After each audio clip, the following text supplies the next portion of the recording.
Morning મિત્રો, જય શ્રી કૃષ્ણ, જય દ્વારકાધીશ. મિત્રો, આજે આપણે ગીતો ઉપનિષદ ભગવદ ગીતાના અધ્યાય નંબર 10 પરમેશ્વરનો ઐશ્વર્યના શ્લોક નંબર 27 વિશેની માહિતી પ્રાપ્ત કરીશી.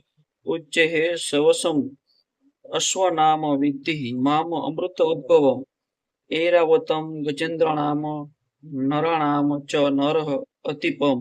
અર્થાત અશ્વમાં મને ઉચ્ચે શ્રવા જાણકે અમૃત માટે થયેલા સમુદ્ર મંથન વખતે ઉત્પન્ન થયો હતો. ગજરાજ્યમાં હું ઐરાવત છું, મનુષ્યમાં હું રાજા છું. એક વખત દેવો તથા અસુરો એ સમુદ્ર મંથન કર્યું. આ મંથનમાંથી અમૃત તથા વિષ ઉત્પન્ન થયા અને શિવજીએ વિષપાન કર્યું. અમૃતની સાથે અનેક જીવ ઉત્પન્ન થયા, જેઓમાં ઉચ્ચ શ્રવા નામનો અશ્વ પણ હતો. આ અમૃતની સાથે જ એક અન્ય ઐરાવત નામનો હાથી પણ ઉત્પન્ન થયો હતો. બંને પશુઓ અમૃતની સાથે ઉત્પન્ન થયેલા, તેથી તેમનું વિશેષ મહત્વ છે અને તેઓ કૃષ્ણના પ્રતિનિધિ છે. મિત્ર, શ્લોક આપણે પૂર્ણ કરી છે. જય શ્રી કૃષ્ણ, જય દ્વારકાધીશ.